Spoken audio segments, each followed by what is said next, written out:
안녕하세요. 옥동중 2학년 학생 여러분. 역사쌤 박진주입니다. 지금 교무실에서 녹음을 하고 있어가지고 목소리를 좀 작게 할게요. 이제 7단원 들어갔어요. 세계사 단원이고요. 제일 처음에 배우는 거는 1단원, 중국 최초의 중일제국 진과한 되겠습니다.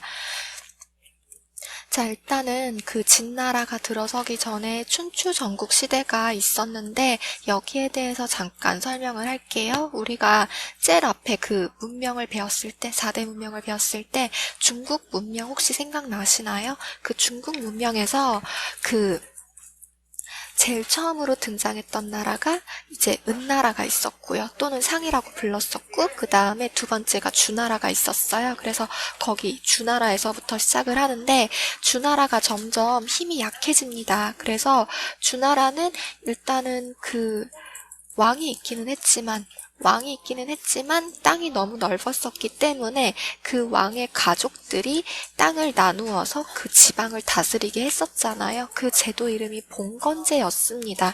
그래서 그 봉건제가 왕의 힘이 점점 약해지고 나라의 힘이 점점 약해진다면은 그 왕의 가족들도 점점 멀어져서 따로 나라를 세우거나 아니면 더 이상 주나라에 충성을 다 바치지 않게 되겠죠. 그래서 이 시기가 바로 그 주왕실이 약화되던 시기를 춘추시대 그리고 봉건제가 붕괴되어서 각 제후들 그러니까 왕의 친척들이 스스로 왕이라고 칭하면서 다른 나라를 세웠던 거죠. 그래서 그 시대를 전국시대라고 해서 이 시대를 합쳐서 춘추 전국시대라고 불러요. 그런데 그 정치적으로는 굉장히 혼란스러웠지만 사회나 경제적으로는 굉장히 그 발달을 했던 시기이기도 하거든요. 그래서 여기 있는 내용은 그냥 그렇구나 흐름상으로 파악하시면 되고 춘추 전국시대에서 가장 중요한 부분은 바로 여기 제자백가의 출현입니다.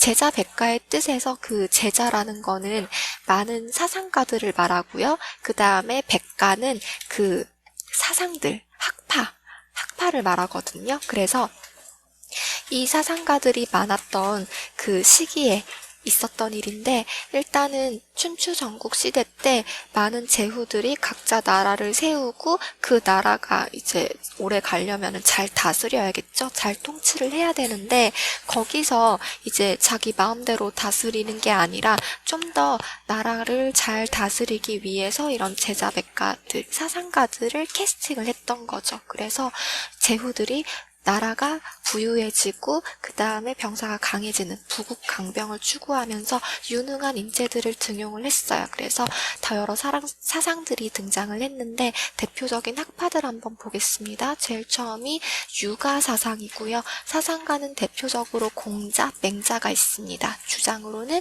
인과 예를 중요시하는데 이거는 이제 가족을 중심으로 하는 그러니까 뭐 가족한테, 부모한테 효도를 다하거나 아니면은 그 임금에게 충성을 다하는 일종의 그 유교 사상이라고 생각을 하시면 되고요. 그 다음에 도가 사상은 사상가로 노자랑 장자가 있는데 이 사람들은 사람이 인위적으로 뭔가 규칙을 만들고 법을 만들고 그렇게 해봤자 아무 소용없다. 그냥 자연 그대로의 삶으로 그렇게 사는 게 중요하다라고 하면서 이제 그런 자연을 강조하는 사상이 도가고요. 그 다음에 법가는 한비자랑 상항이라고 하는 사람이 대표적으로 주장을 했었는데 엄격한 법의 적용을 강조를 했어요. 그래서 오늘날 우리가 생각하는 그런 법보다 훨씬 더 좀 이제 강도가 높은 법이었었거든요. 그러니까 예를 들어서 뭐 이렇게 물건을 훔친 사람은 뭐 손목을 잘라야 된다, 뭐 사형을 시켜야 된다. 좀 약간 우리식으로 보면은 극단적이기는 한데 그렇게 엄격한 법으로 통치를 해야지 나라가 이제 좀 부국강병해지고 잘 산다라고 주장을 했던 게 법가고요. 그 다음에 묵가 같은 경우에는 묵자가 주장을 했고 모든 사람한테 사별 없는 사랑, 평화를 강조한 사람이 되겠습니다.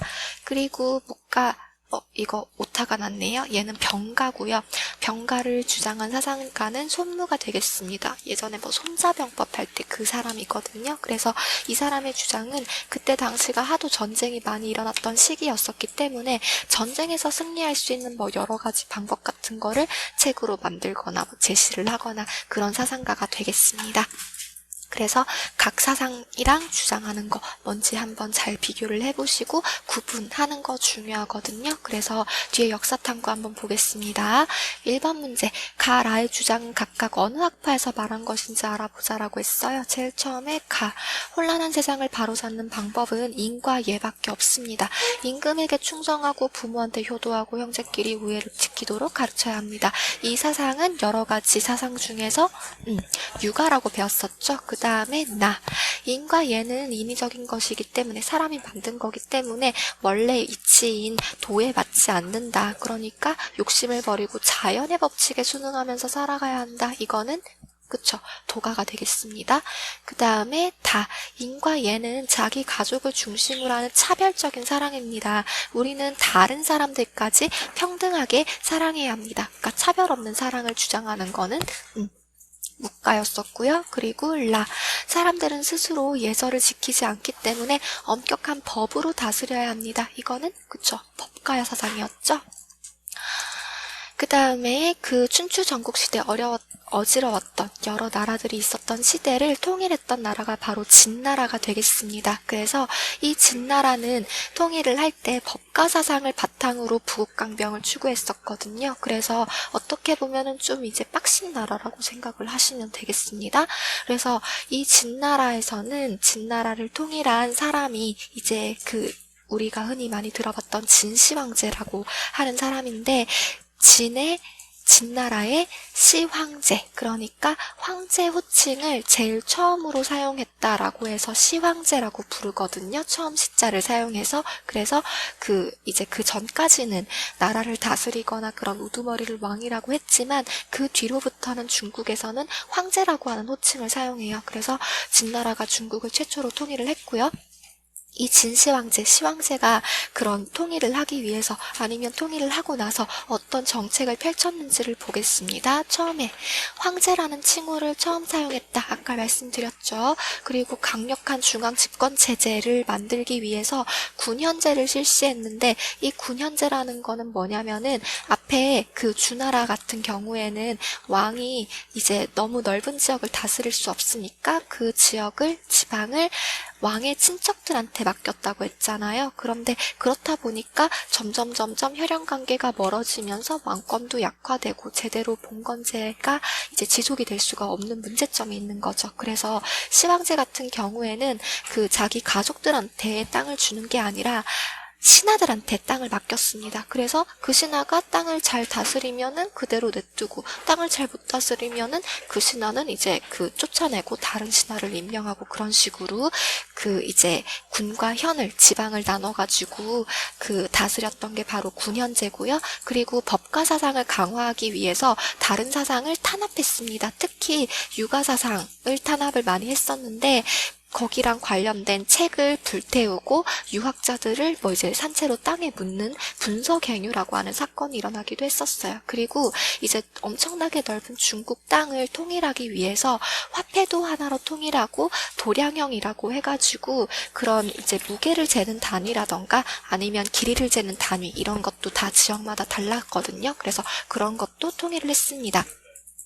그리고 당시에는 북쪽에 굉장히 흉팍한 흉노족이라고 하는 이제 유목민족, 말을 타고 다니는 유목민족이 살고 있었는데, 그 유목민족이 배가 고프거나 아니면 약탈을 하기 위해서 진나라로 계속 이제 쳐들어오기 때문에 이제 북쪽에다가 만리장성을 축조하게 되었어요. 근데 문제점은 이 만리장성이 굉장히 길잖아요. 6,300km가 넘었었어요. 그렇기 때문에 굉장히 백성들이 힘들었었겠죠. 거기다가 이거 하기 싫어서 도망치면은 엄격한 법가 사상에 의해서 죽였을 거고, 조금만 도둑질해도 팔 자르고 손 자르고 그랬었으니까, 그런 가혹한 통치라던가 대규모 토목 공사 때문에 농민 봉기가 일어났었어요. 그래서 이제 진나라는 빨리 멸망을 할 수밖에 없었습니다. 15년 만에 멸망을 했었거든요. 하지만 의의를 보면은, 옆에 쓰는 걸 깜빡했네.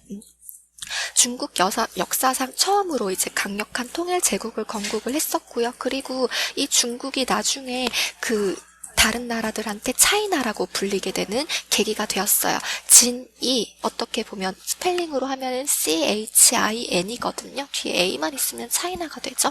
그래서 진나라까지 우리는 봤습니다. 수고 많으셨어요. 그래서 뒤에 있는 사료톡톡은 그냥 그 분서갱유, 유교랑 관련된 책이나 법가사상이 아닌 책 같은 거는 모두 다 불태우고, 그 다음에 뭐 이렇게 황제 정책을 비판하거나 그런 이제 법을 어긴 유학자들은 산채로 땅에 묻었던 이런 게 분서갱유가 되겠습니다. 이거는 이제 법가사상을 토대로 그 사상을 통일을 하고 중앙집권 체제를 확립하기 위해서 그런 짓을 벌였던 거죠.